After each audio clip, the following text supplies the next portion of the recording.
Welcome back to the weird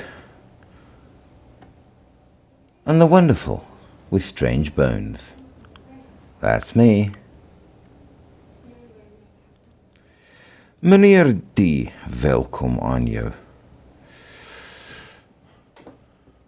So, we've been doing a little bit of a rabbit hole of late and looking at what exactly are people made of? How were we made according to the different mythologies around the world? And what are elementals, and does this really matter?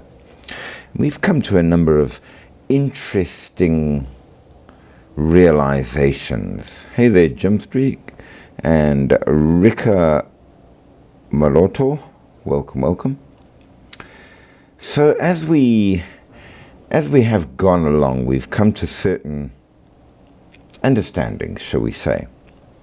But now we need to try at least to figure out what that means, because that too is not entirely clear. But nevertheless, we shall make an attempt to figure it out. But as we get started, I am going to remind everybody that on this channel we have just one rule, and the one rule is don't be rude. If you are rude and disruptive, we will give you the boot. And with that said, we do appreciate that everybody has all kinds of different viewpoints. You may agree, you may disagree, and you may. You are welcome to have whatever opinion you like, and you may comment it as well, and we encourage you to comment as much as possible, because after all, that's the point of this live. But as I say, as long as you're polite about it, don't bother people or badger or be rude. And if you use foul language and such, absolutely, that's a very fine way to give yourself banned. That said, and huge thanks for whoever it was that preempted me there with the likes. I do encourage you, it was AJ_46. Thank you so much there. I encourage you to like, share, subscribe, comment as much as you want, send lots of gifts. The channel relies on you to keep going, so do be generous, especially with the likes. They're free, so you can send plenty. But other than that, yeah, if you have an opinion, you're welcome to give it. I do remind you that allowing people on to the live as guests is something I do very carefully. I kind of need to have seen you on a few times before I will allow that, because we've had a ton of trolls and it just hasn't gone well at all. So we're very careful who we allow onto the multi-guest, at least because of that. But once we get to know you, you're welcome, and we've got some very loyal followers that join us often and take part in the live in that regard. Now, basically we got to the rabbit hole we are currently on because we started doing a look at the weird creatures of different mythologies around the world. This was a follow-on from ghosts and witches, and we went on to werewolves, Bigfoot, shapeshifters, things like that. And this led us to realize, you know, the one creature that we haven't spoken of from around the world is us. Where does mythology say we come from? And when we did so, we, thank you very much, Coco, we discovered that while we are one of the, at least according to mythology, whether or not it's true is another question. Thank you so much for the likes, Coco. We are one of the main creatures of this planet for whatever reason mythology tells you so. We are not the only ones. So we started asking ourselves, hold on a moment there. If we're not the only ones, who are the others? Where did they come from and why? Are they merely spirits of things, or are they some kind of deity, or are they a mythological thing, or what are we talking about? And it did, of course, vary between country and culture, because we go around the world and we look at the different countries, cultures, beliefs from history and what have you. However, I see Coco has followed as well. Thank you so much for the following. I do appreciate a follower, and I will see if I can't follow back when I get to it tomorrow. But we started saying, well, what other things were specifically made for specific reasons? And there are a couple, dependent again on mythologies. And what makes them interesting by and large is that, dependent obviously again on the culture we're talking about, these are not necessarily deities as such. They are created beings, and they were created for reasons. And of course now we need to start asking ourselves, but what are these reasons and why? Welcome there to Endless Thoughts. You will be probably quite interested in this one, because the first topic might be right up your alley. So according to pretty much nearly every thank you so much for the likes, nearly every culture, humanity, human beings, us if you will, was made from earth in some manner or form. And if we looked at the explanations and the ways that it went through, one of the main points was that we are meant to be physical. I know that a lot of people in the modern world say it's all about the spiritual being, and that this world is transient, rah. But if you actually look at what is said in a great many religions, that is not the case. The physical body is very important, as is the spiritual body or soul as well, of course. But nevertheless, we are meant to be physical. We were made from earth, and that is a very important thing. But now, some of the other beings that were also created were not made from earth. So what are they? From what were they made? And what does it mean for us? Now, we do get a certain amount of conflicting opinions on the matter as we go through, especially where the same beings turn up in more than one religion, as we shall see. But nevertheless, it's an interesting question, because ultimately it goes back to why these other beings, could these other beings, instead of being a purely sort of spiritual religious thing, could it possibly be that they are referring to some other races that we as mere mortals don't really understand or know about, but which at times, at least according to the mythologies, we have interacted with?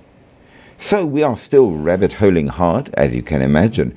And just for you, Endless Thoughts, the very first of these beings that we need to discuss are angels. What are they?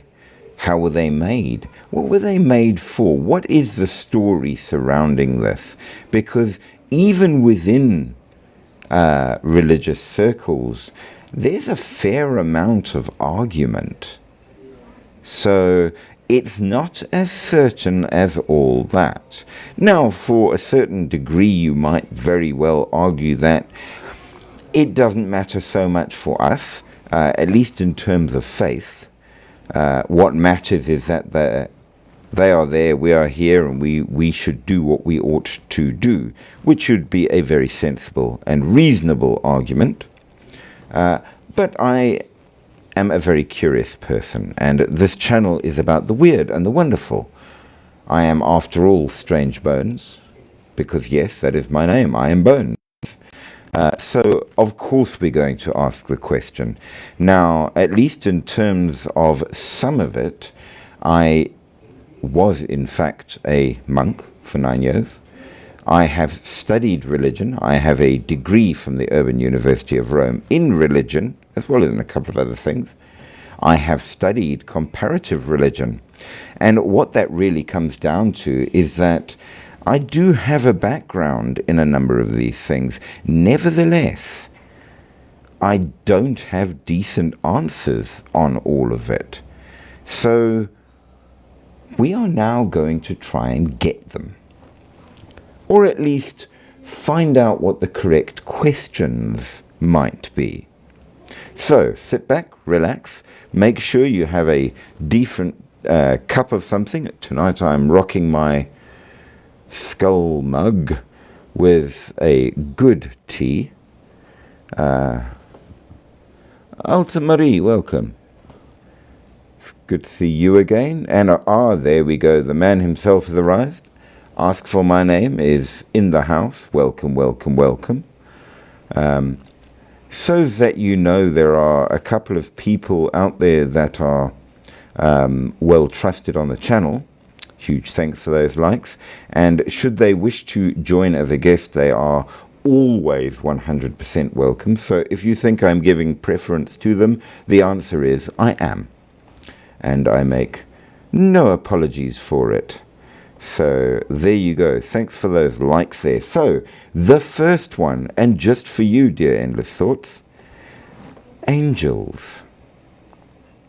So humanity was made from earth or clay, sometimes mud, in one rather odd instance, dirty water. Why would that be the case? Honestly, not sure. Different religions say different things. Very few cultural beliefs around the world don't say made from clay, which is very, very fascinating. One of the American Indian tribes, the Navajo, said were made from corn because the attempts were first from clay, which shattered, then from wood, which apparently did not work, and finally corn. Welcome, sir. How are you this evening? I'm good. You can hear me? Yes, I hear you loud and clear, sir. Seems that all the suspects are in the house, except for Jaden and Mickey Mew. But nevertheless. So, angels. I'm online with McKinney. Ah, cool, cool, cool. So we've said that we are made from clay. One said was made from corn. One other, which was the Nordic, said we were made from ash trees. But nevertheless, both are earthly type things. But angels are not earthly. So where do they come from? How were they created? And what were they made from? So let us start off, and we will begin, obviously, seeing as that's one of the big points for it, with Christianity, because I think most of us will know that angels are a fairly large deal in Christianity. There is a limit to what is said in the Bible itself. We know that they are there. We know that there are ranks to them. You get your ordinary angels, you get archangels, you get cherubim and seraphim. But beyond that, not a great deal is said. A lot of it came from other sources later on. But nevertheless, this is how we go. I have a naughty cat in the house who is lurking and causing trouble because he doesn't want to go outside. He's one of the naughty ones, but he is a very darling little fellow, despite the fact that he is crazed as a loon. Nevertheless, in Christian theology, angels are spiritual beings. Now, this is interesting right off bat, because what they don't say is that they are spirits. They say they are spiritual beings, just as we are physical beings. It does say that they were created by God, and that they were created by God before the spiritual realms had gotten together to create the physical world. So they were around before anything. So we know that all things were created through Christ, including the invisible and heavenly powers. That's from Colossians 1:16. So fair enough. God made everything, yes. So the angels were made first. Now, according to what I have been led to understand, at least, the when of is not specified in the Bible. Some theologians suggest that angels may have been created on the first day of creation, based on a reference in Job 38:7, where the sons of God shouted for joy when the earth's foundations were laid.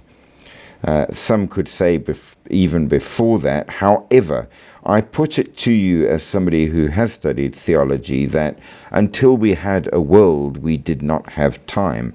And of course, God is outside of time. So the when in terms of angels is kind of irrelevant and the wrong question to ask if they were made before the world. Make sense? I think it is. So let's go with that for now. Just checking that my peeps are still there. We do know that St. Augustine speculated that they were created when the heavens were created, which I suppose would make sense. They are meant to be there as servants of God to carry out God's will. So, at least in Christian theology. Now, this is not always the same in other things, but nevertheless. So, the angels were created as a host. They are not supposed to procreate like human beings. They were made en masse and in one go. Possibly their purpose was to worship God and to carry out his will. However, as we know, some of them, apparently led by Satan, rebelled against God and were cast out of heaven, becoming the fallen angels. This is important, of course. Thank you for the likes. Because there are other beings out there that may not be angels, but are created, that are not fallen angels necessarily, it's argued. Now, angels, of course, turn up in the Jewish Testament as much as in the Christian Testament, to use the proper modern words. For us old-type people, the Old Testament and the New Testament, just in that regard. Thank you for those likes. So what do the Jews say? Well, rabbinic interpretations say that the Hebrew Bible does not explicitly detail the creation of angels, rabbinic tradition found in the Midrash offers differing opinions. One view says they were created on the second day after God divided the waters, based on interpretations of Psalm 104, to show that when God created the world, he did so on his own without needing angelic assistance, which is a viewpoint, but possibly one that is designed to show a theological point. Huge thanks for that kind gift from Endless Thoughts. That's very, very kind of you. Now, another tradition, we got two. Thank you so much. The other tradition said, no, they were created on day 5, linking the creation of birds with similar language, which is kind of like the language that was used to describe angels in the book of Isaiah. I don't know. I have to say, from what I've done in biblical studies, I'd be tending to say that either it was before everything or day 2. The day 5 thing seems to be a bit of a stretch, but that's just my opinion. Now, a different tradition that is found particularly in the Kabbalah, which is of course a form of Jewish-based sorcery. It says that the angels are created daily to fulfill specific missions and cease to exist once their task is complete. I do not like that version either, because we have quite a few of the fallen that wouldn't have been able to get together and fall if, after they'd done whatever their job was for the moment, they then disappeared. So it doesn't fit with the general theological line in that regard. Now, here's where things get iffy. First of all, unlike human, angels are beings without free will. They are only there to carry out God's commands. I'm going to call bullshit on that one, because you cannot rebel if you have no free will. So, yeah, I have an issue with that particular view of angels. But let us take it a step further. And we are going to do so because, of course, the third major angel-having religion is, of course, Islam. Now, they add another thing, which is the point of where we are going with this. Angels, apparently, were created from light, which is nur. Humans and jinn were created alongside with them, but the angels were made from light, luminous and honorable servants of God. Now, angels were believed to be sinless, who only obeys God's will without question, and do not possess any bodily desires. The Quran states that God created his angels to carry out his commands. Now, if this is the case, what about the fallen angels? Well, because they have no free will, they say that Iblis, which is the Muslim term for Satan, is not a fallen angel, but a very disobedient jinn. Like humans, the jinn were created with free will, and unlike humans, were not created from earth. Endless Thoughts, a road as well. You are spoiling me. But I like being spoiled, so thank you very much. I do appreciate all your kindness.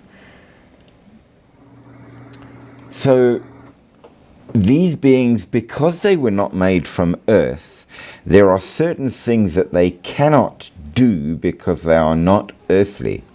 But there are a number of things that they can do because they are smokeless fire. And we need to talk about what the heck is smokeless fire as well. We will get to these things. Okay, so some interpretations in Islamic texts suggest that angels are continuously created through acts of worship, with each tasbih, or act of glorifying God, resultant in a new angel. Now, at least here, if this is your belief, you will find that there is kind of a logic, because they say the angels have no free will and therefore did not rebel, but it wasn't the angels that rebelled. So at least there's a consistency there, which is lacking in some of the Christian thought. But bear in mind, this is not biblical, so it's not necessarily canon that you must believe. Now, before the Abrahamic beliefs, you had Zoroastrianism, a dualistic faith with a very well developed angelology that influenced later Abrahamic traditions. And among them, they speak of the Yazatas and the Fravashis.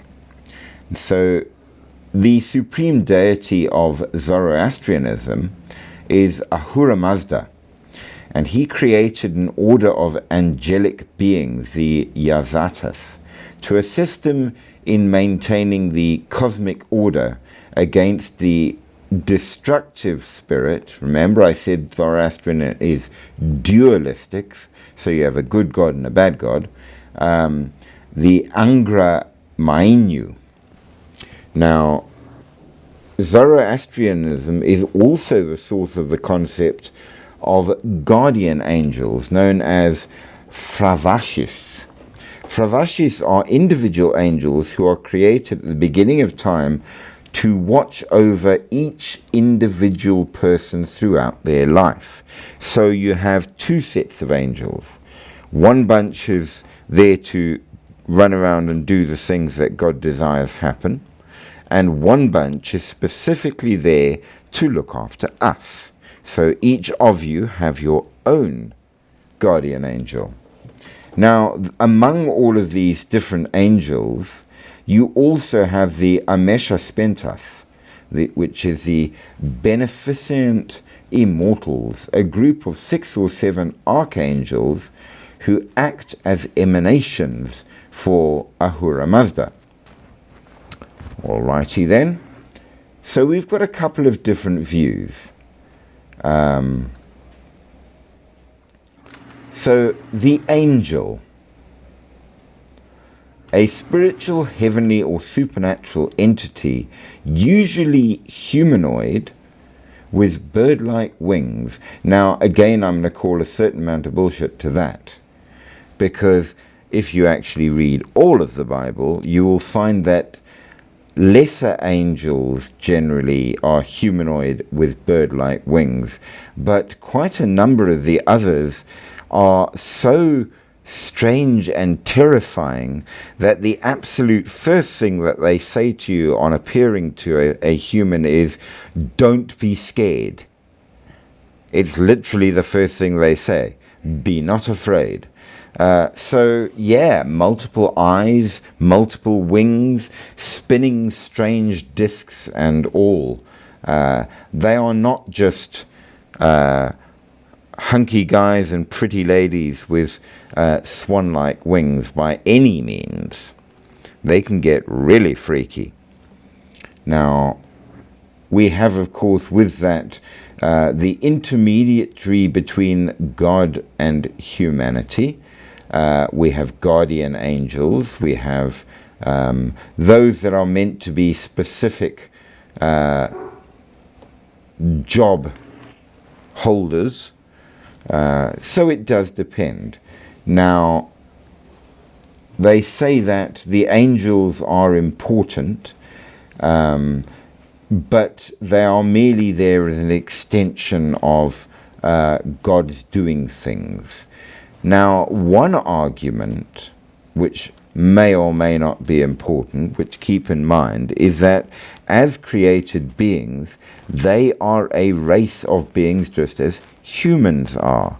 But because they are not made from earth, but from light, that might be different for them. And it seems in a number of encounters, they may have free will. Whether or not they do or don't is another thing. Now, angelology gets very, very complicated, and they have all kinds of hierarchies and things. So you can be an angel, an archangel, a seraph, a cherubim, and so on and so forth. And some of even the great ones, according to at least to certain of the belief systems, did rebel and got cast down, while others didn't. We know the names of some. So you have Gabriel, you have Michael. But we also need to know that while these names are very nice, they are also descriptive. Michael, for example, is the rhetorical question, who is like God? And of course the answer is no one. So there are meanings to the names that are descriptives more than a name like, well, I'm Bones. It's like that. Now the fallen angels got kicked out, and it seems that the devil was the main fallen angel. Devils are all the fallen angels, but then what are demons? Some say they're the same thing, others say no, they are not. They are different. They are generally shown to have halos, which is an indication of their divine light. They are generally humanoid, but not necessarily. The little ones seem to be humanoid. We have a number of different meanings from the word. We know it comes from the Greek angelos, which literally just means a messenger. Now, these are the spiritual messengers, but it is indicated, of course, that even you could be an angel without even realizing it, as long as you are providing, knowing or unknowingly, a message to someone from God. So there are varying ways that angels could be, but we are focusing on the beings. Now, as we go through it, we see that we're talking about beings that can appear, disappear, move instantaneously across space, arguably, but not necessarily, through time. That's not clear.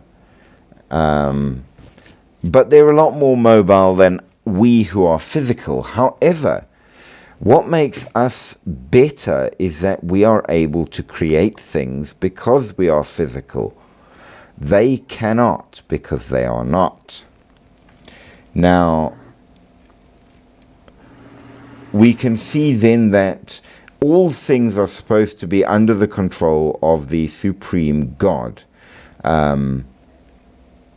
Some show a true connection with God, like Gabriel and Michael, but it's argued that even bad or fallen angels and demons are operating within the bounds God allows. And why would he allow? Well, that's another question, and we will answer it dependent on what we discover. So we know that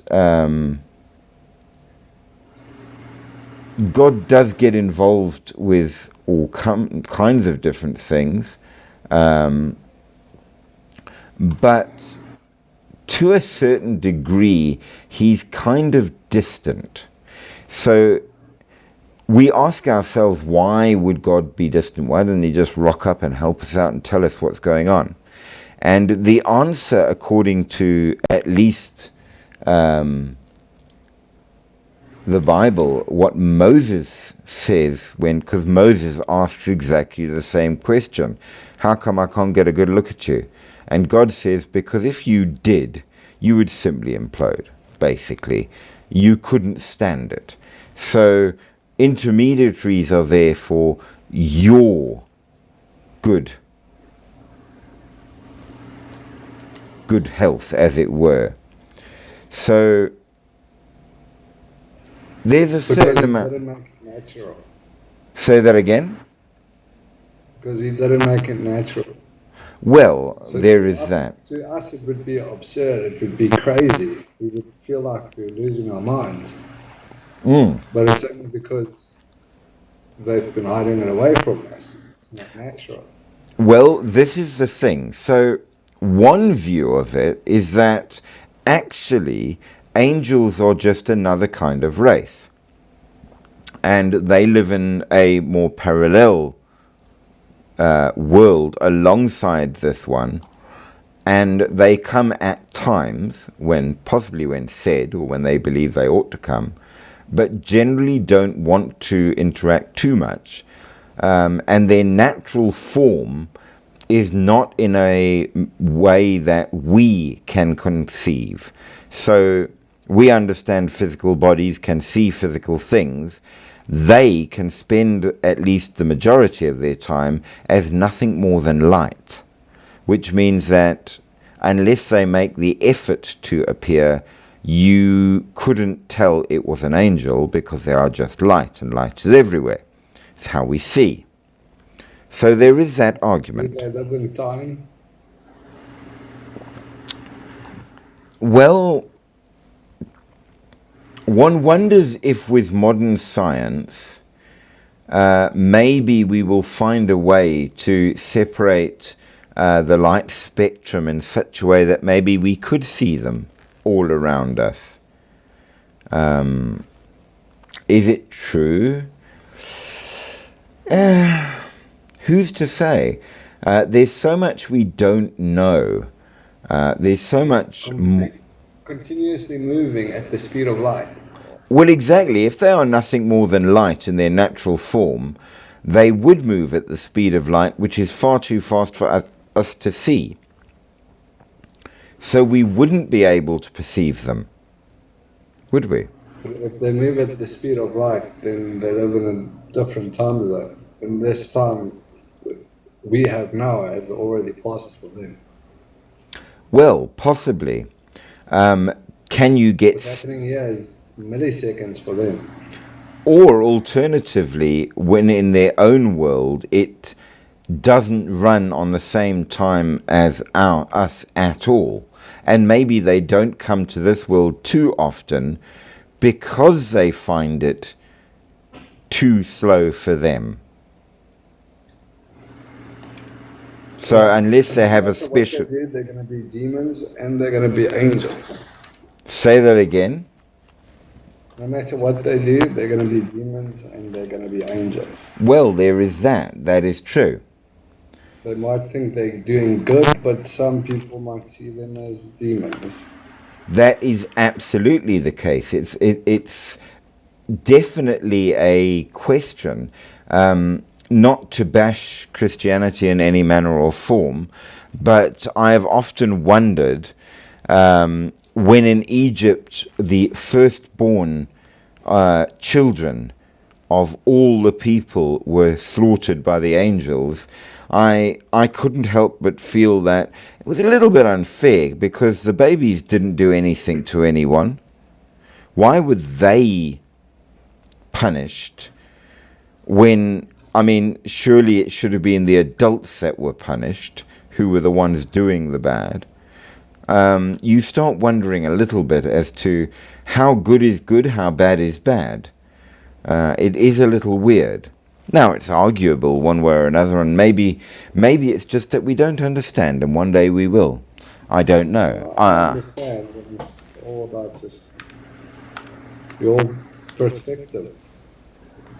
Well, yes. What is good for you, what is bad for you? I mean, that other guy, you think he's a like, demon, he's really insane, but from his point of view, he's actually the good guy. Absolutely. I don't know if you ever watched that series Lucifer. I think I started watching it, but then I stopped watching it. I didn't finish it. I mean, to be fair, he was like, half of the stuff you humans do, I had nothing to do with. You blame me, and I am sick of being blamed. There are times when I've done bad things, but sometimes I do good things. Does that not show free will? We are very quick to blame, oh, the devil made me do it. Did he? I think we're quite capable of evil all on our little lonesome. We don't need too much people telling us what to do nasty things. Let's be fair. So yeah, I don't know. It's a fair question. Now, if they are nothing more than a spirit that is an extension of the will of God, then they are not beings. However, if they were created as a race of beings, then maybe they are a group like humans that live in a parallel world, just as do the jinn and possibly the demons. Because devils are fallen angels, so still angels, even if fallen. But what about demons? So we have not got there yet, but we will. But clearly angels are something that is out there, made out of light. They can move between things with incredible speed. They appear to at least serve varying functions and have jobs. Exactly what the distinction is going to be between devils and demons and angels, we will have to get further into, but we do know that spirits and such were never referred to in the same way. Even in the original Greek of the Septuagint, spirits and things were daimonion, which is not the same as how angels were explained as, different wording. So even the quite fallen ones were never demons. Different thing. Now we know that in terms of, if we're talking, at least from our understanding of morality, angels seem to act both ways. Sometimes they come and do very good things. Sometimes they do not. We know that Michael, for example, could be quite vengeful at times. Thank you for the likes. It could get really out of hand. I mean, he could be quite slaughtery in what he did. We know that as the extension thereof, the different angels are known for different things. Michael is absolutely the one with the sword. Raphael was known to be the one with all the good music. Lucifer was the light bringer before he slipped his job and snuck off. So clearly they are specific and individual in a great many ways, which implies that maybe they are in fact in some way beings as we are beings. Now, some groups say they are, some groups say they are not. You will have to make your own mind up, but we know they were created, and unlike us, were created from light. But of course, they are not the only ones out there. They're absolutely a number of other beings as well. So, in terms of angels, what sort of kinds are there and how does it work? Well, first of all, as I've said, angels absolutely do have free will, because the rebellion was a choice. Now, it is said, though, that they cannot repent, but then again, that implies that they don't have free will. So, arguable, depending on how much theology you want to get into. Not too much, I'm hoping, in this. The Yazata, the Zoroastrian version of the angel, which absolutely does come from quite a long time back, pre Jewish religion even, so a long one. Now, the angels are all supposed to be the good ones who fall under the rule of God, the good God, Ahura Mazda. We see then that they were particularly created to worship God, and even their name comes from the word meaning to worship or to venerate. So we have that. In the varying scriptures, it is in the Gathas, the oldest of the Zoroastrian texts, which may or may not have been composed by Zoroaster himself, certain hymns. It is a generic term applied to the divine sparks that are the angels. The devas are a different thing to the yaztas, just so you know. Devas are spirits by and large.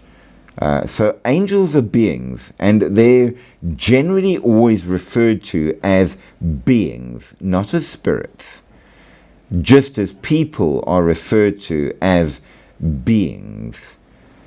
And we know that they turn up in various stories as well. We will look at some of the ranks and types of angels in a brief moment.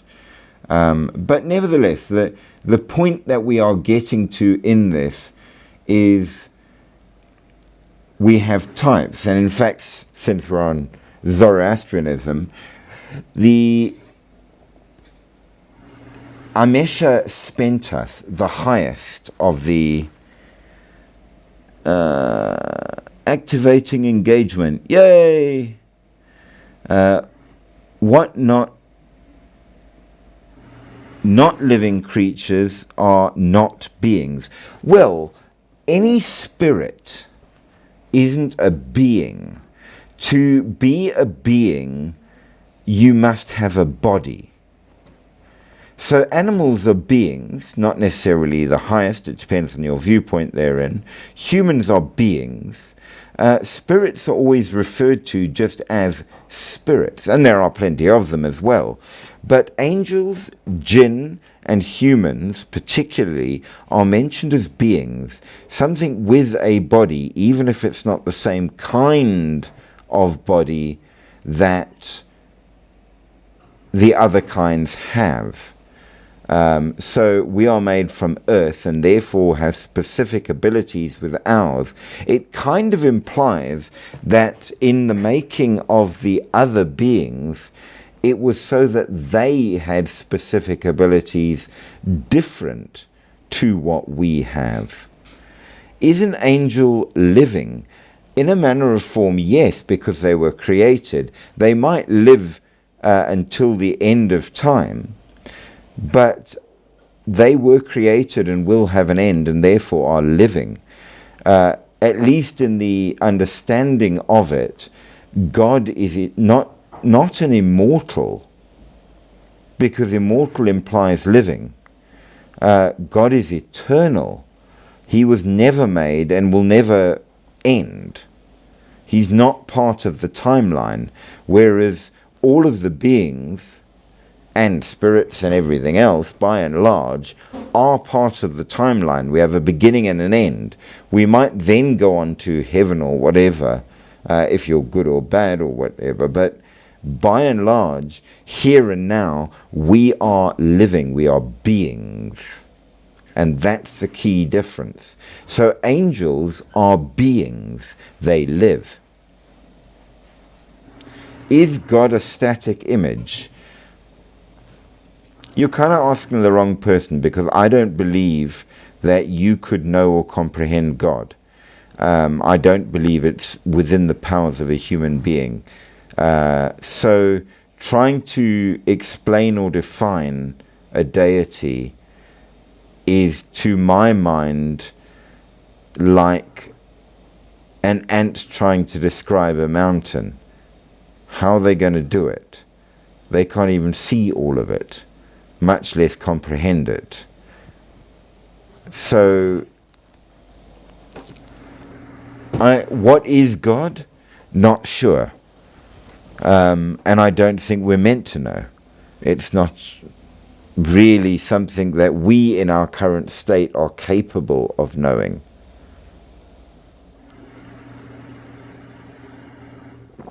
It's arguable. Nevertheless, so these higher kinds of angels in Zoroastrianism, you have the Vohumana, the good mind, which acts as a bridge between the divine and human realms. The Asha Vahishta, the best truth or righteousness. Much thanks for those likes. The Kshatra Vairya, the desirable power. The Spenta Armaiti, the bounteous devotion, which is associated with earth and with love. In Zoroastrianism, true devotion is true love. You have Harvatat, wholeness or health, and Ameritat, immortality and life. Half your comments don't go I don't like how this happens, because this always seems to happen to you, and I find it very, very annoying. I don't know. Ask for my name. Did you ever have a problem with comments not going through? I'm having issues right now. Why? It seems strange. So people do have problems commenting, and I don't like that, because comments are what we want. It's really, really weird. Are you wearing your hood there, by the way? I am. There we go. I approve massively. Hood lives matter. I like it. We are going to have to get Endless Thoughts a decent hood. I'm working on that, and on how it can be made and then shipped down, so that we can do a full hooded live one day. I think that will be awesome. But yeah, there's definite comment issues, but please don't ever stop trying, because comments matter. Yeah, no, she was going to say God is a static image. Yes. He's flat. He's plain, simple, and boring. Okay. Yeah. Nothing more than a static image. That's an interesting viewpoint.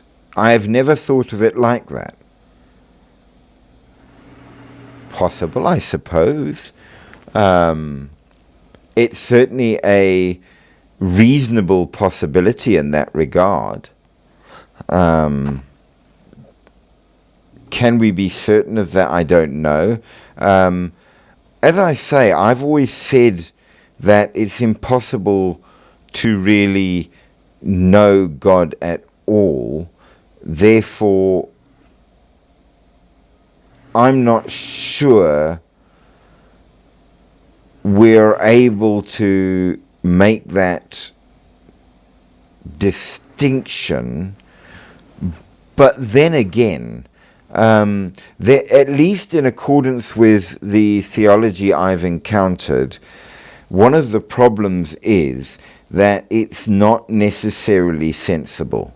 There is clearly a number of things that aren't told or explained, and I have an issue with that because in some ways it shows how little we really understand about God or religion or our place here. And I'm going to say we are the outcome of a decaying God. well, that's got reason to it. Because, okay, number one, we are made to worship God. Angels were made to worship God. Why does he need worship? Is God not complete in and of himself? Yes, we want to worship. It doesn't. Do we? Okay, here was a very interesting argument that was put to me the other day. I put it to you. This is not my argument. This is not necessarily my belief. But it did make me think. Okay, so for the sake of it, pretend, and I don't know if you are, and I don't ask personal things of people, but pretend for a moment that you are married. You have a wife. And you know that in and of such things, as your wife, because you married her, she should love you. Assumedly, if she didn't love you, you wouldn't have married her.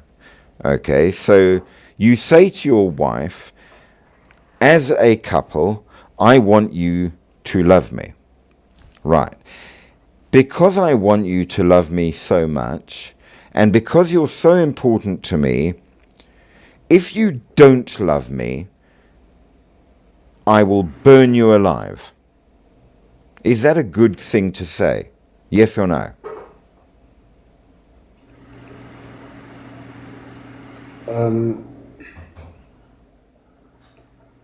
Well, You're trying to spot the catch, aren't you? So people would generally say, no, you don't go threatening somebody you love. That's not how it works. If you loved your wife, you would not tell her you're going to burn her alive because... yeah, but look at it, his point of view. He loves her so much that he would burn her alive. Well, that sounds like a selfish and evil thing to do. And yet, God says, you have to love me. If you do not love and worship me, I'm sending you to hell to burn for all eternity. Excuse me? Yeah, God does it. Right? And if God does it, it must be good. So I can tell my wife that if she doesn't love me enough, I will set her on fire. God is just human. I mean, a lot of his opinions and the way he thinks, this is where the argument comes in that I have. A lot of when we say, oh, God would do that or God wouldn't do that, we're not talking about God at all because we don't know. We might not do that or might do that. We just don't know enough to be able to give any kind of actual description. It's all us trying to understand. It's a person, a human would make that decision. Right? Not really by God. Exactly. Or would they? Because, I mean, if you go back into Greek mythology, good Lord, did they do these things all the time? There's all sorts of things that could happen dependent. So I don't know. it becomes complicated, at least in that regard. However, we do say that we have these angels. They seem to have different ranks. They almost certainly must have free will, or they couldn't have done half the things they're said to have done. So the divine entities do a number of different things and represent a number of different things that are quite important, and they are reflections of the good God in that regard, which is kind of similar to what the Jewish tradition says as well, as does the Kabbalah. And we see it now also echoed in certain other cultural beliefs and religions. So the Gathics, with the Zoroastrian cosmology, have the different ones. Middle Persian and New Persian had a number as well of different ones that fit the same kind of idea. So these creatures are definitely out there, and they are living because they were created and will have an end. Now, what about the Kabbalah? What does that say? Well, the Kabbalah says that there are several classes of angels. So in order, from the highest, in the first hierarchy, the top are the seraphim, and their pretty much only job is to be praising God. That's what they do. Then you've got the cherubim, which unlike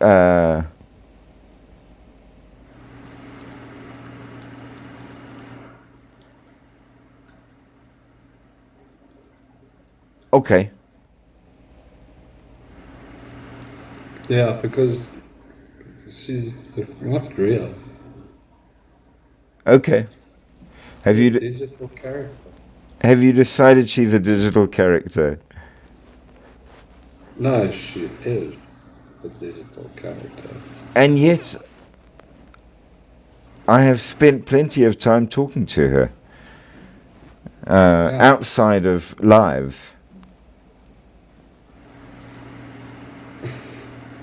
But is it but weird? No, she's perfectly human. Nevertheless, cherubim. Well, she has a human overlord. Cherubim are not the little cherubs where you see fat little babies with little bows and arrows and things on cards and what have you. They are majestic beings and guardians. And in fact, originally they were the guardians of the Garden of Eden, amongst other things. So the second highest rank of angel. The third highest rank are called thrones. Now, these are the ones that are really scary.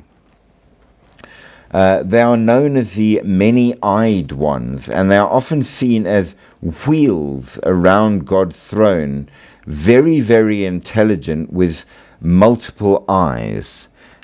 Very freaky in that regard. Much thanks for the likes. So these are not human-shaped, by and large. Next is the second hierarchy, which includes the dominions, responsible for governing the lower ranks and directing the success of nations. The virtues, also called the brilliant or shining ones, which are the source of miracles, powers, and encouragements. So they work that aspect.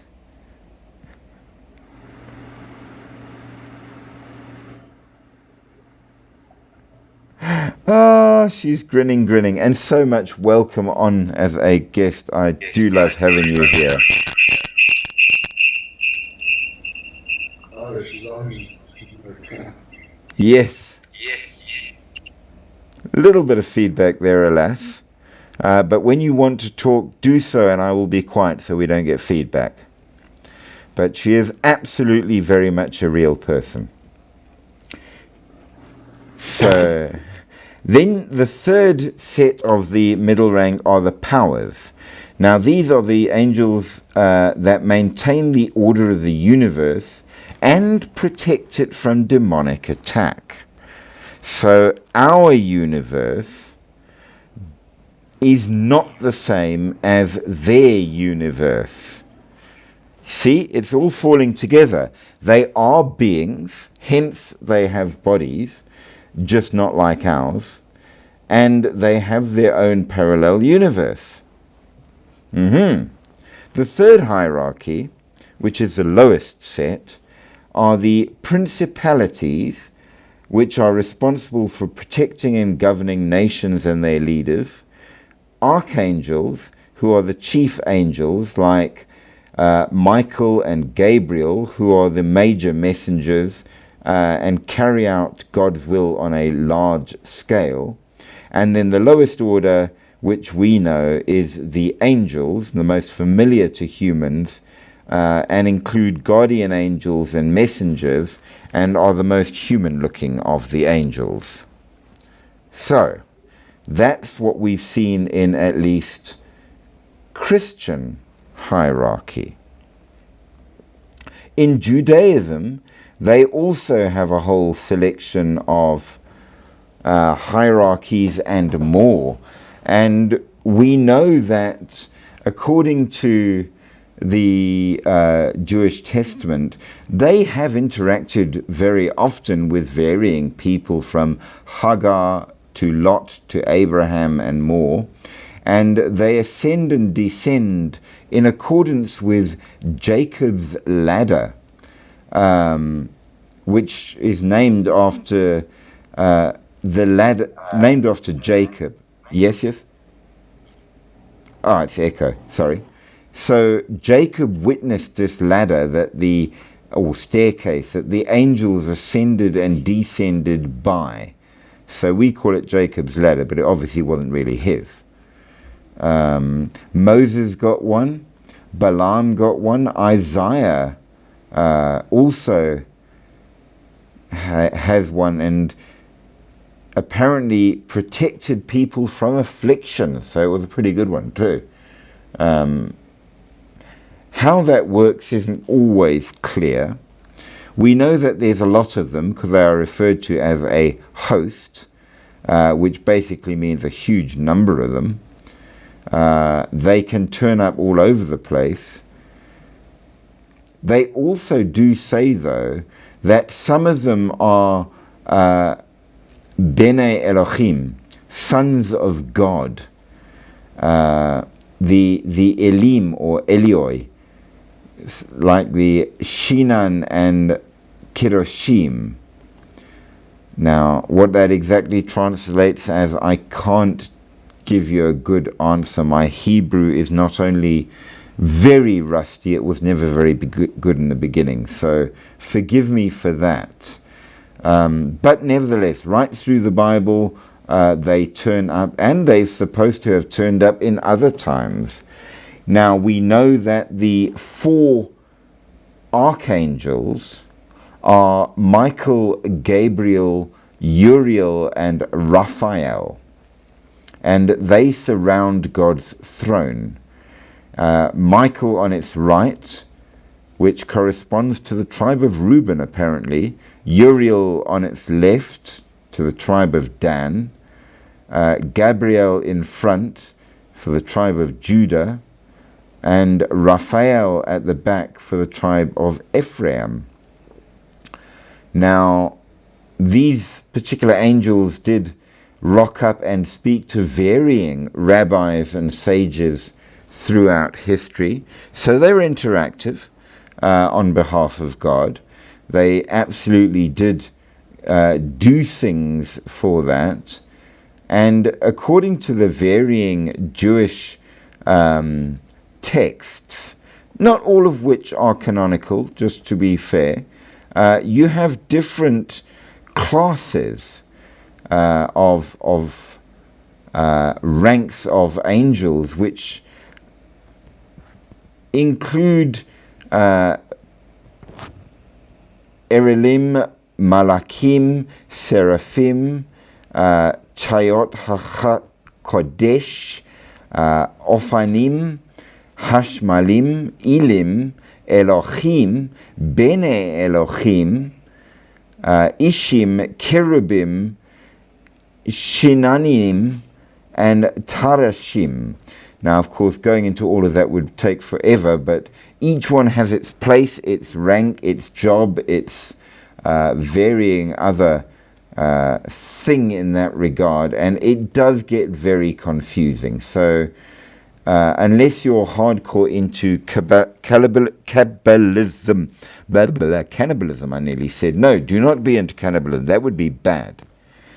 We do not approve of cannibalism. But if you're not hardcore into Kabbalism, it's much of a muchness. Now, that's angels, ranks, beings, certainly made from something, but not the same as us. But they again are not the only beings that are not referred to as spirits, but are referred to as beings. They are spiritual, but they are spiritual beings. So, humanity made of earth. I'm glad you are still here. I would not like you to have gone. Secondly, angels made of light. But now there's a third group. And the third group are jinn, made of smokeless fire. So, what are the jinn then? What is smokeless fire? I don't know. What do you think? Endless thoughts? Comments on angels? I am God. You're going to run that for weeks, aren't you? And you are going to enjoy every bit of it.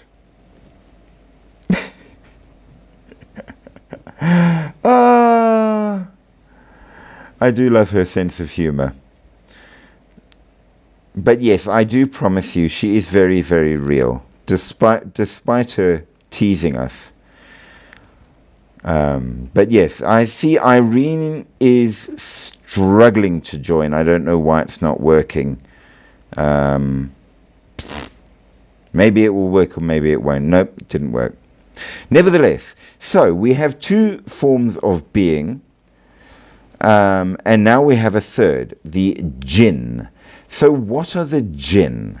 Well, smokeless fire, they says. I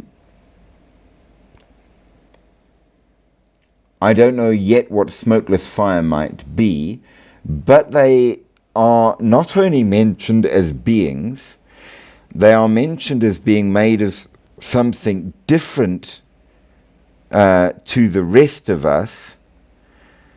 And again, we are warned in the Quran, where they mostly feature, and later holy books of Islam, you're not allowed to worship them. They are not deities. You do not worship them. Alrighty. Fair, I suppose. We have that. So the jinn are supernatural beings that actually predate Islam, just so you know. They come out of the Arabic communities way back when. They are generally invisible. They do have free will, just like humans, and, as at least in my opinion, angels. So absolutely, they are able to change shape, however, and can be good or evil. And they, again, inhabit a parallel world to humans. They are responsible for their actions. They may be blamed for a number of things because they can become fully spirit and even possess people, apparently. which angels, by the way, might also be able to do. But they can become physical as well. So this might be a problem. Now, how do we know what they are? Now, according to Islamic belief, God created angels from light, humans from clay, and jinn from smokeless fire. The name jinn comes from the Arabic word jannah, meaning to conceal, because they are generally hidden. And they don't very much like to interact with humans for whatever reason. Welcome back to Endless Thoughts. Yay! Thank you for those likes. Some researchers suggest that the jinn may even have originated as far back as the Mesopotamian group. Now, they have abilities we don't have, just as we have abilities they don't have. Jinn are typically invisible to humans, but when they want to appear, they can do so in various forms, such as animals, people, or even elements like wind. Okay? They absolutely have free will and are judged by God for their actions and can have religion. So they may be whatever religion they please and will be judged by God accordingly. They are not inherently good or evil any more than humans are. So some are benevolent and some can be very friendly to humans. Some can be quite nasty, but then, to be fair, humans are exactly the same, are they not? They prefer desolate places, such as deserts, though also ruins and cemeteries dependent on the type. But they like to live in their own quiet places. Well, I don't blame them for that either. We do know that what we call genies from the stories and things are our version, generally gotten wrong, from the original jinn. But there is a certain amount of truth in that.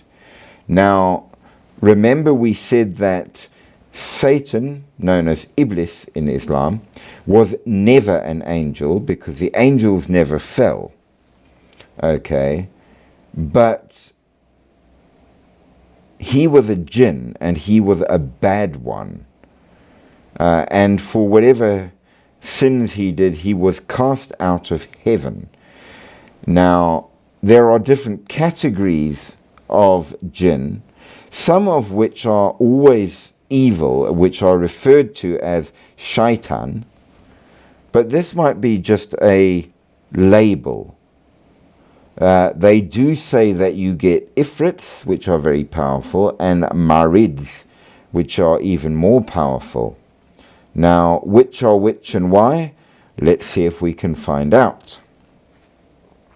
So, as we said, the pronunciation of the word jinn is a bit difficult to the Western tongue, so you'll see it spelled in a number of different ways, but broadly jinn will do. They can either be believers or unbelievers. They are neither good nor evil. They come from a number of places, not just Islam, though Islam has most written stuff about it.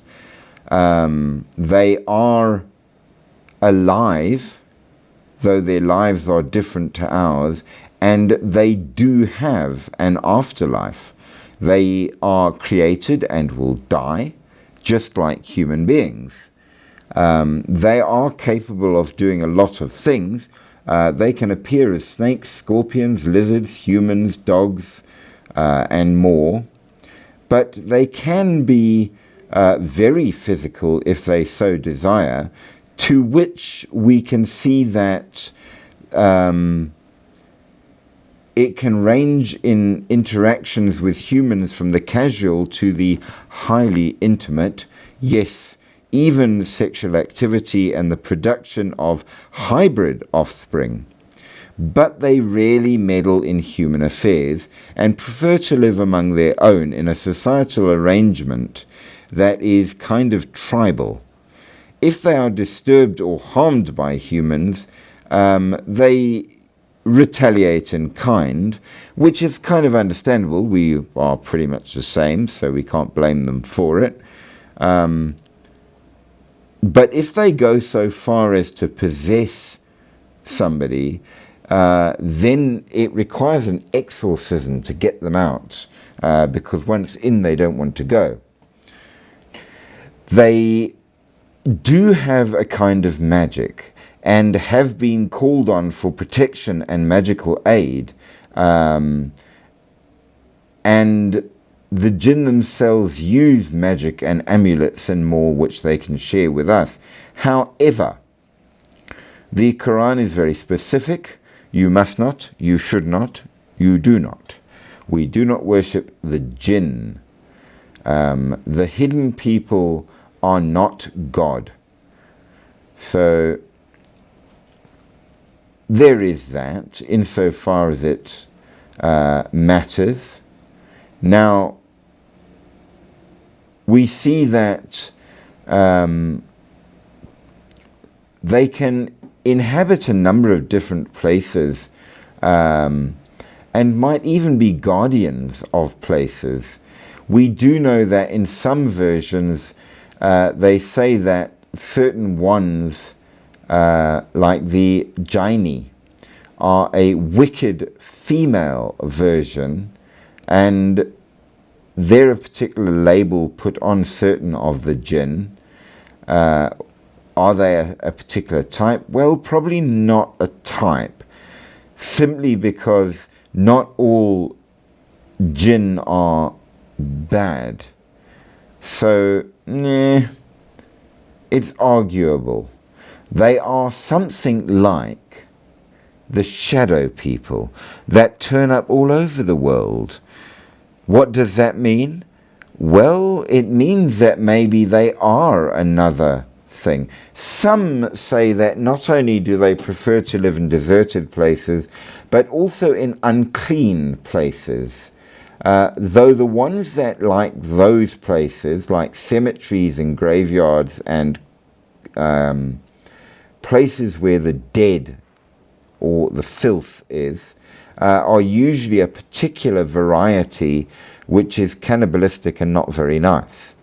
So, not true of all.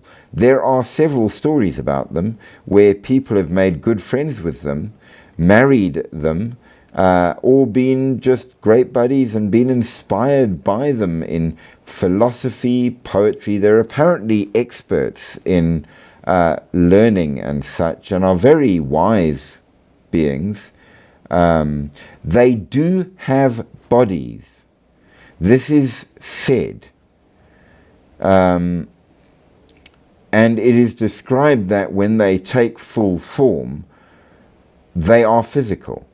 They seem to have three forms: completely out of this world and in theirs, where if they come through, it's purely as a spirit, nobody at all. Half coming through, where they are sort of like shadow people, somewhat physical but somewhat not, or fully through and then they are physical, like I'm physical and you are physical. But the important thing is they are made from smokeless fire. What does that mean? Well, that's a little harder to explain. So let's start by saying that they live in a parallel dimension because they are made of something different. They share human spaces and can be even in or near our own homes. They often are associated with unclean or desolate areas, dependent on the type. They prefer natural environments by and large. They live longer than humans. some sources suggesting over 1,000 years. They interact with humans when they want to, but they are vulnerable to certain things. Some say they find water harmful to them. They prefer to only come out at night. Maybe the sun's a bit hard for them to deal with. They can be warded off by certain prayers, it is said. And I know, for example, there was a Muslim chap in one of the Islamic countries that was doing a ghost hunt on a video I was watching, and a shadow creature turned up, and he immediately started shouting Bismillah at it. And it turns out by calling out the name of God, Allah, will protect you from a jinn. So clearly he knew what he was doing.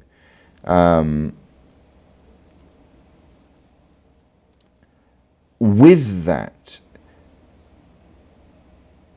jinns and humans alike are supposed to worship God.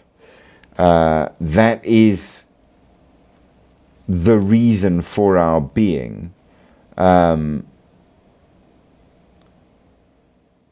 still need to know, and haven't found a good answer yet,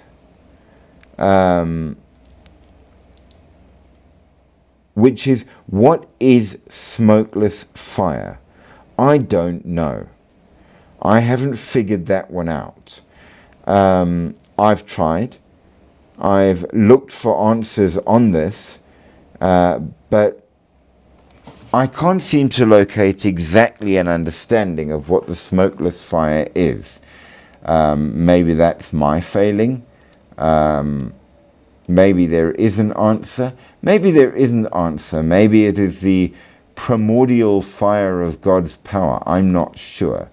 But I can't find sufficient explanation as to what the smokeless fire is. But that is critical. They are made different to us.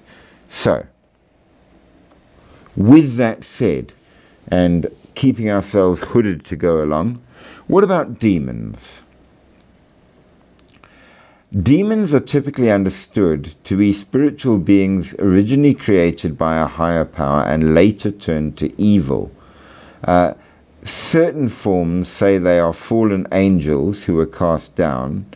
Others say that they were the result of a number of things.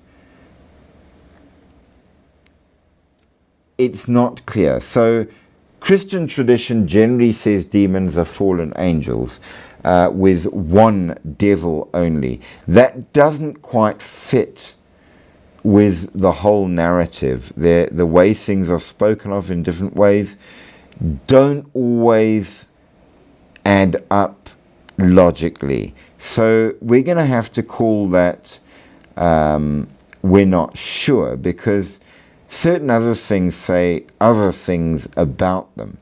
We know that they are not good guys, according to what we're told, and they are not allowed in heaven. We might find that maybe they are fallen angels insofar that Matthew 25:41 speaks of the devil and his angels, and Revelation 12:4 does the same, but maybe that's not the case. Other interpretations include that the demons are the disembodied spirits of Nephilim, who of course were the offspring of angels and humans. So angels are physical enough to get it away and have kiddies, just so you know. However, in Hindu mythology, demons, which are known as Rakshasas, are understood in a number of different ways. They were created and exist in a sort of spiritual way but they are not gods or deities in that regard. They are something else entirely. Now, regardless of, they say that generally demons are spiritual with no physical bodies, unlike angels and jinn. They are created beings and are subject to the will of a higher creator. The context of belief in them, demons are associated with all the bad things. For a thing to be a demon, it must be bad. End of story in that regard. Is that true? I suppose it depends how you look. They do say that it's arguable because it's never specifically said. Certain viewpoints later on, it seemed to indicate that they are not the same as devils, and they were created from darkness. If that is the case, then they are a kind of reverse angel, which also implies that demons at least are not fallen angels. They didn't fall. They were already there, but are bad. And why are they there? If God created everything, how can there be an evil being? That's another good question, and it may have several different answers, as we know. They tend to think that there is a hierarchy of demons just as there is a hierarchy of angels.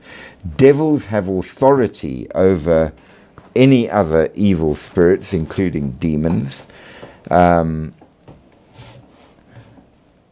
Abrahamic religions tend to say there is only one devil. Other religions say no, there are many. Demon is a more general term, and there are varied varieties out there. Excuse me. What they are, we are not sure as yet, but we are going to keep going. Now, according to the research I did, angels are characterized and categorized by the job they do, and demons are exactly the same. So, dependent on who and what they are, you will have classes. You've got the four princes of the demons: Lucifer, Leviathan, Satan, and Belial. You've got the 8 sub-princes,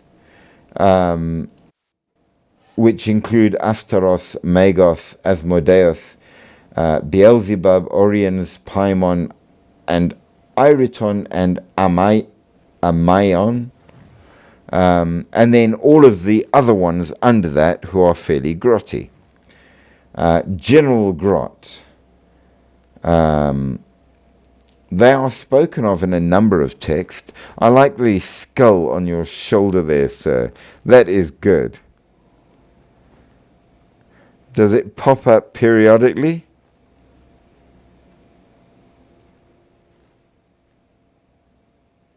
I cannot hear you, even though you've got a hand clawed wandering over your head and shoulders there. That is so awesome. I do like that. But I cannot hear you at all. I don't know if you have muted your... There you go. I did mute myself and I didn't see. At least I know there isn't a problem. Now, demons become the very, very important focus of Kabbalists, particularly with the greater and lesser keys of Solomon and the Ars Goetia. You've got your different levels, just like you have angels, and just like the whole Kabbalistic hierarchy of angels, when it comes to the demons, it is just as complicated and weird. They have varying forms of knights and beings which have specific jobs and all the rest of that.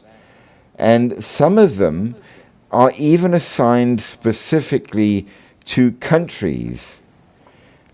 We don't have one, which is pretty good, I think. At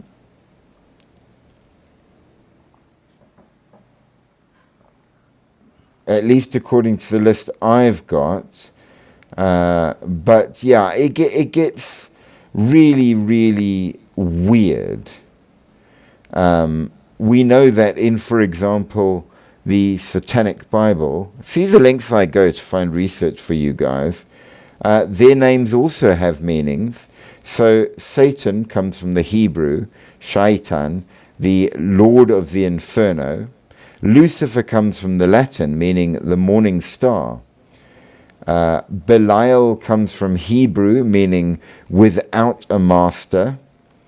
And Leviathan from the Hebrew, serpent of the abyss.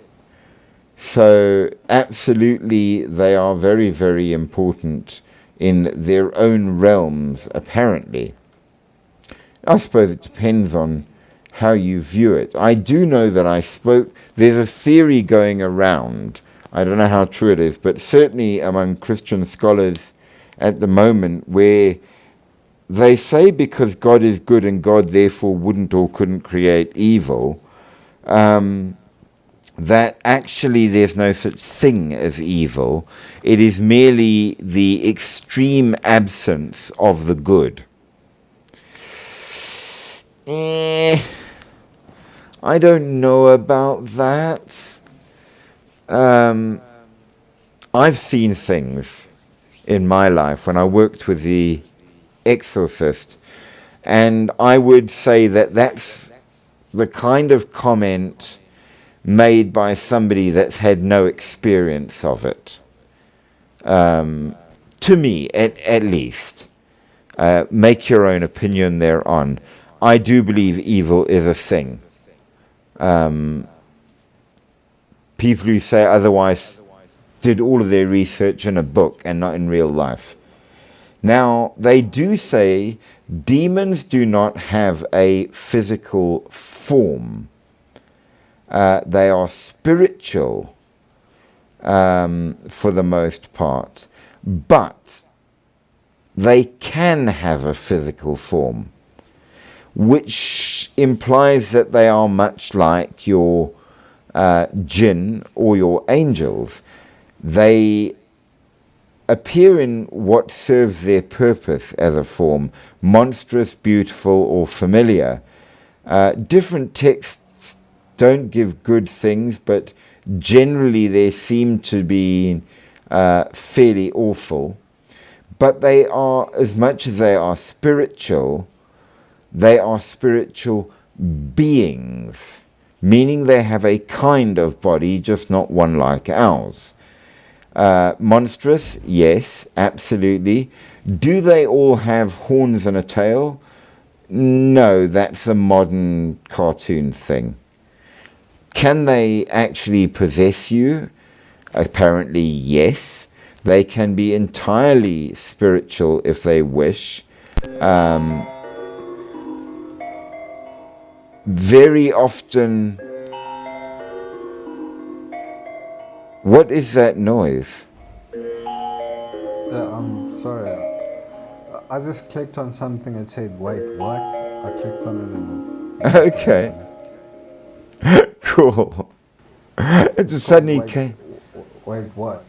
I don't know. It came out of nowhere. I was like, hang on, did I do something? So demons are believed in by a lot of different religions and cultures, not only the Abrahamic. They are born of darkness, just as angels are born of light. It implies that they have free will, but may not be the good guys, or it may be a viewpoint. One version of a viewpoint that somebody put to me is it's a lot like if you have two armies and they fight a war.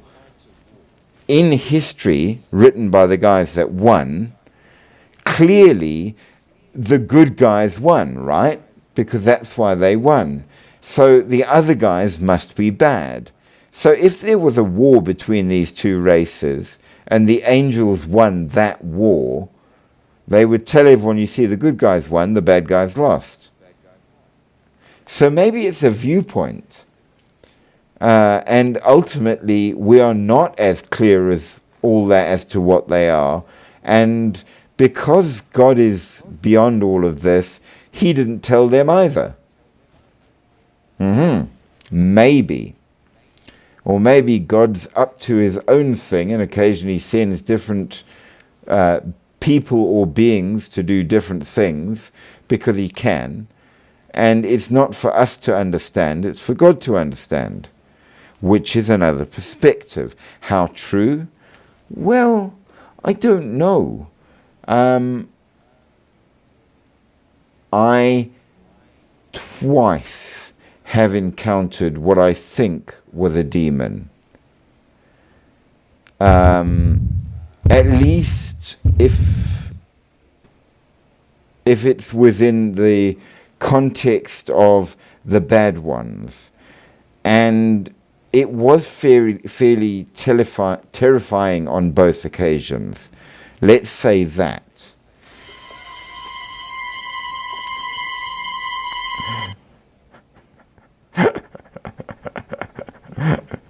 Oh, that's funny.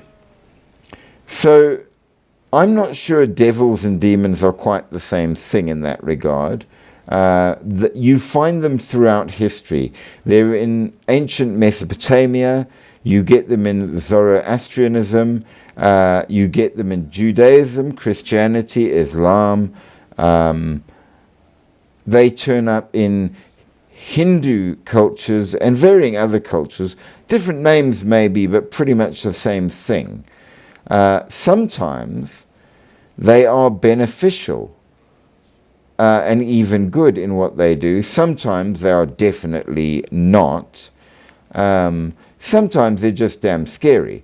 But then, to be fair, so are angels. Quite a few of the angels are really terrifying. They might be good, not arguing. Jaden, hi, you arrived. Welcome.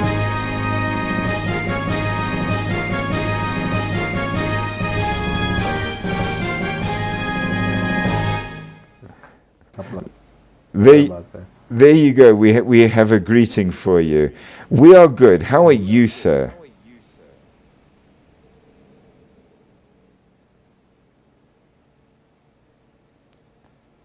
We shall see if he answers. Ah, there we go. He is good. Then I am happy. I'm glad to hear it. So, by and large,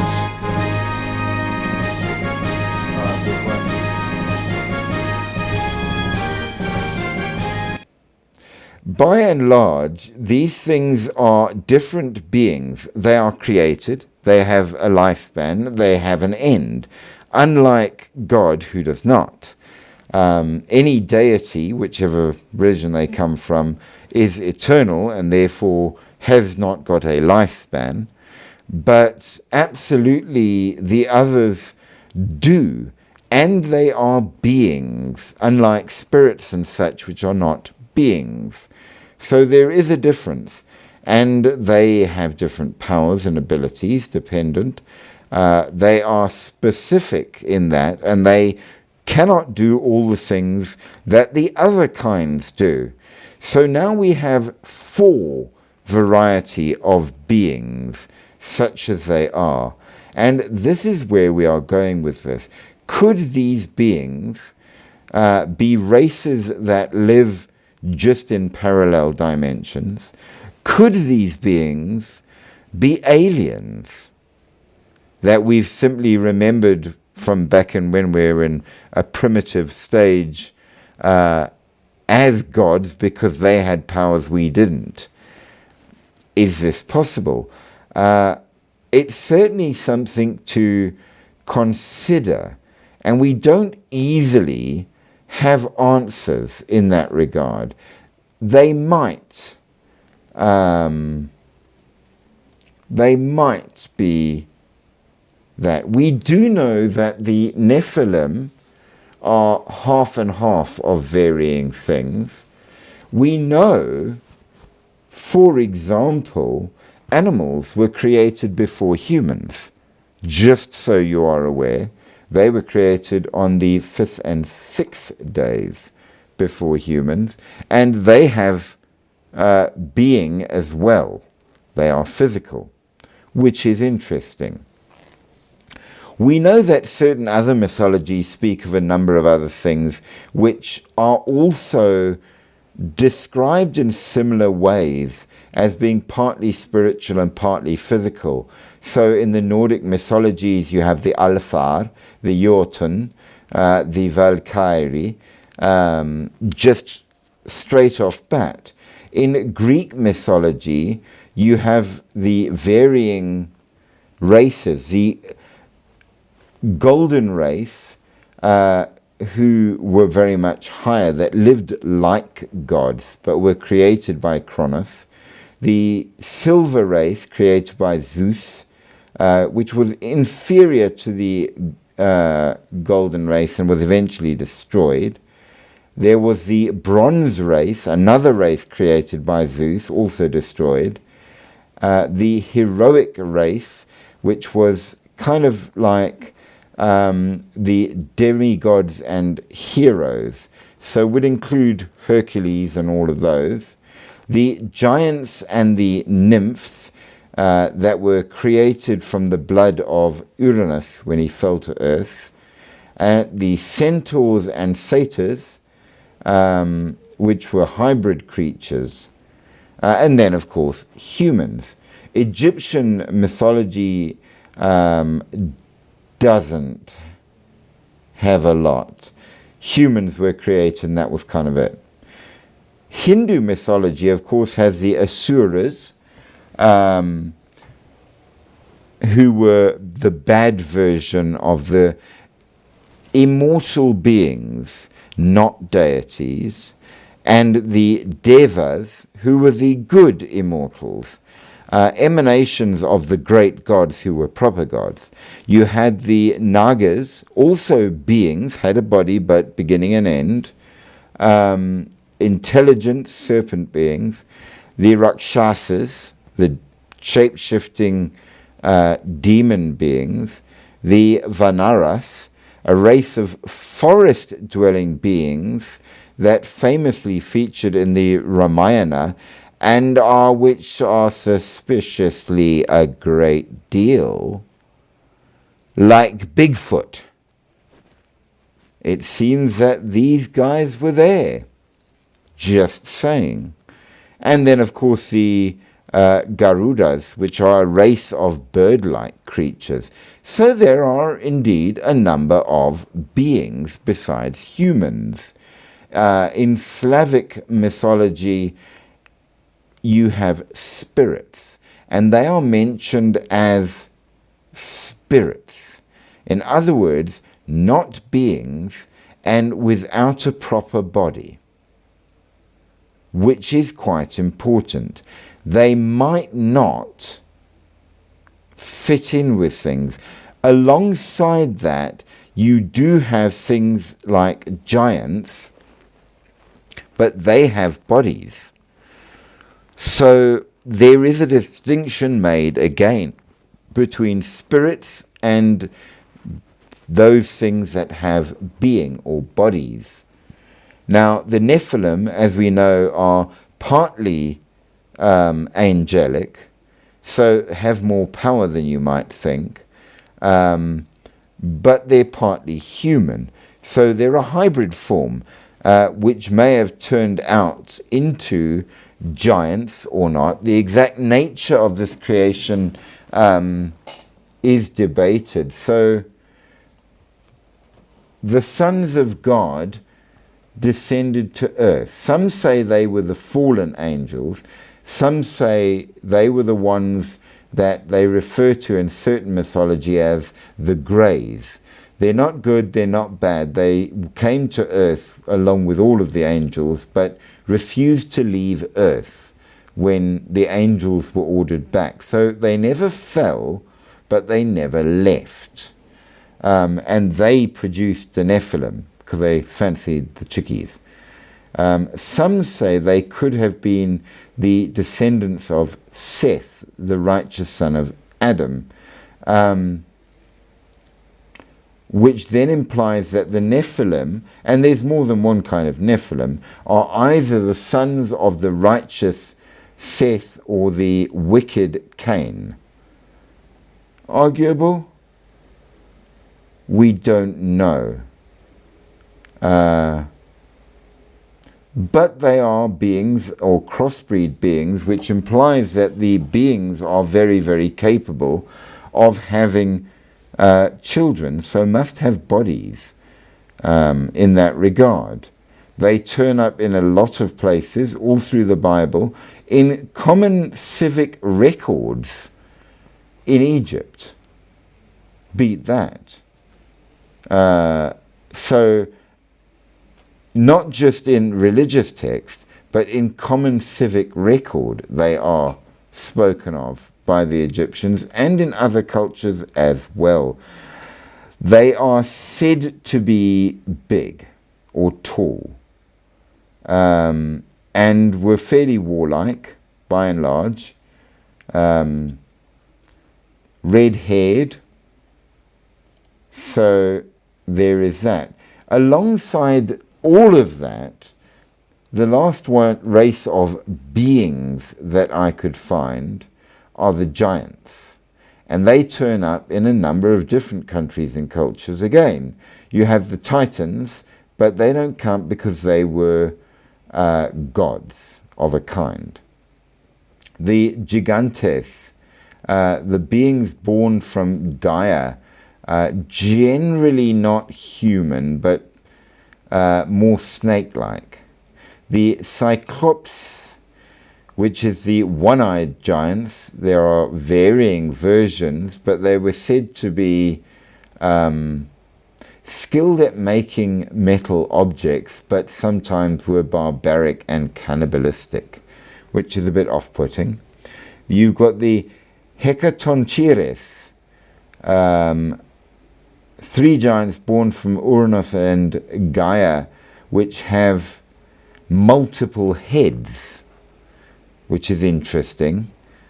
The Lastrygonians, which were cannibal giants encountered by Odysseus in his travels. Norse mythology obviously have the Jotnar,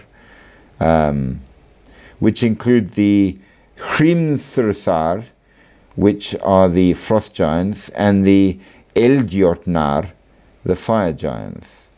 You also have trolls. They are not giants, and they do have bodies. Abrahamic mythology also, of course, you have the Nephilim, the Rephaim, and the Anakim. So the Nephilim are giants, the Rephaim are giants, Goliath was a Rephaim, and then you have the Anakim, which were mentioned in the Old Testaments as the inhabitants of Canaan, modern-day Gaza, which Egypt in civic record speaks of as living in that area as well. So the Anakim apparently really were there.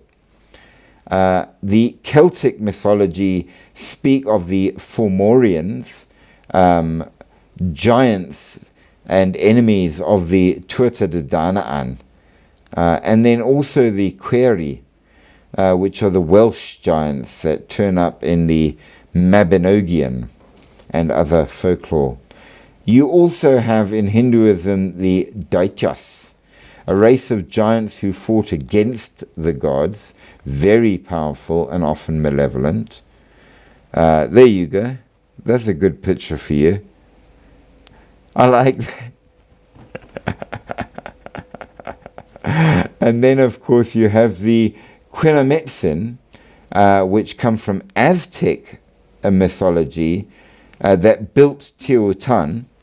So, endless thoughts. You wanted to know who built Teotihuacan with those giant, many-tonned blocks. Well, it was the Aztec giants. And then you have the Sitica, which are red-haired cannibalistic giants, just like the ones found in Abrahamic tradition, from the northern Paiute people of the Americas. So very different bunch. Now, Iblis is a creation of God. Iblis is a sorry creation of about God. that. Iblis is a jinn. Iblis is, he's made of fire. That was not supposed to turn up, so we'll stop it. So yeah, we have multiple beings and races. Now here is the big question that we need answers to. And for this, we are going to absolutely put this out to you. What happens if we kill a spirit? That's a very good question. Can a spirit be killed? Apparently in some cultures, yes. In some cultures, no. I would assume if you kill a spirit, it dies much the way if you killed a being. Some say that what would happen is it would be moved off the karmic circle. Some would say that it would be then denied access to heaven or hell. Others say actually you're doing it a favor because a spirit is something that should have gone on and didn't, in which case it will go where it's meant to go. I don't know though. I know they say you can exorcise, but does it destroy the spirits? Certainly there are a number of beings, but here is the big question for you. Are these beings as opposed to being just an explanation of what God's got up to? Are they alongside our world? And how can we go about interacting with them if we want to? I mean, could I make it a point to talk to a demon, say, or a jinn, assuming that it was one of the good ones, I hope? I don't know. What happens if you killed a jinn? Because they are a being. Do they die the way we do? They have a finite life, albeit a long one. So maybe, could these beings be aliens? I'm not sure. They are alien to us. Well, yes, they are alien to us. So does that mean they are beings different to us? They certainly shouldn't be worshipped, it said, in all of the above type stories. Only God. These are finite beings. But if I took a 9mm and went hunting jinn, could I take one out? And do they then die the way it would be if it was any other being? I don't know. But it implies, at least, the answer is yes. Unless it became its original form and slipped away so that it was no longer physical enough. But all of these beings, while they can transform into other forms, they do have a physical form at times. They do have a beginning and they do have an end, and each one of these groups has something about them that the others can't do. There are things angels can do crossing time and space that jinn cannot. But jinn can shapeshift and slip between worlds very easily, though angels can too. Giants are huge and powerful, and I'm assuming at least us buggers have got something special about us, if we can figure it out, that the others cannot do. Yeah, we can do a lot. And just So look around you. there is truth The to that. universe is a plant. This is true. But compared to the angels, for example, what's our major thing? We would be like what a plant is to us. For them, we are like a plant, some piece of something that's So lesser. rotting away on the planet. No, you see, according to all of the different cultures, it implies that all these beings are equal, and each has something special about them that they must fulfill.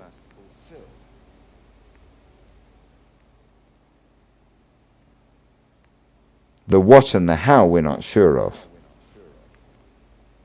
But with all of that, my dear friends, I think we are going to leave it there, because we have a number of other topics to cover as well, not in this live, but a number of different things. I will give you a couple of examples, and you can tell me what you think. I was debating next, looking at creation myths from around the world. What do you think? Or would you prefer dragons, floods, that's the big ones around the world, snakes, and why snakes? What is a soul, and do we have one? Do parallel world exists, and what do different countries and cultures say? And what about time travel? What do you think? The other day you mentioned something, but I'm not sure if it's part of your list of topics, which is Well, we can add all the time. Gear, with armor. Oh yes, arms and armor around the world and how it developed. Weird kinds and all of that. Yeah, that's what I was asking, because it's not really that weird. Well, you'd be amazed. Have you ever We were seen talking about cloth armor. Have you ever seen German bear armor? It's armor to protect you while you're hunting bears, and it's covered in spikes. So if the bear grabs you, it will spike it and it will let go. That's so nice. Yeah. For that one, I think I may have to do a fair bit of research, because I'd want to be able to pop up pictures behind me of the different things to look at. That So, would be a nice suit to have. yeah, solid plate. So it's a full plate, helmet, gloves, armors, greaves, body armor, the works. All of it covered with long needles about 2 inches long, like a porcupine. The bear would probably still, like, Apparently not. Apparently it worked. It was popular. don't think the bear would still rip him apart. Well, no, apparently it didn't like the grabbing a hold and getting hurt. Don't know. Maybe But- he should have tried a different bear. Well, it lasted for a number of centuries in Germany for bear hunting. So apparently it did work. I don't know. We will find the pictures and we will tell you more. And the different kinds of armor. But I will build that How one did up a the bit. Russians fight against bears. Not sure. I would have to find out. It's a subject I need to do a lot more research into than I have previously. And the Norsemen, what did they do? They just axed it. Pretty much, yeah. They just, well, they were berserks. They took on the spirit of the bear and gave it what for as a bear.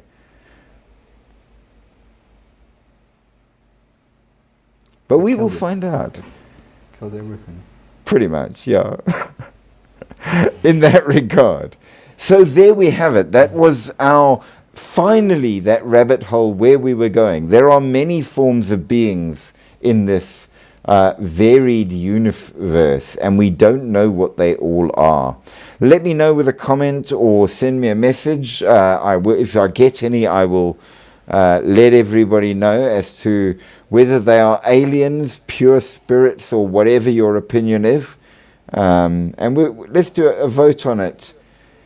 Do these things exist as real beings? But with that said, until the next one, I do thank you very, very much.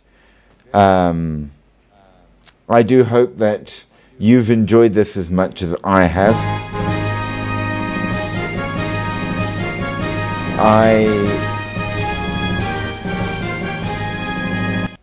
I will say that I absolutely am glad you've been along with us. Thank you very, very much. Have a wonderful evening and have a great night further. Sleep well, sleep sweet, sleep deep, but sleep with one eye open and keep that holy symbol near at hand, because as we've found, there are even more things that can go bump in the night, and we wouldn't want them to go bump for you. Good night. Oh.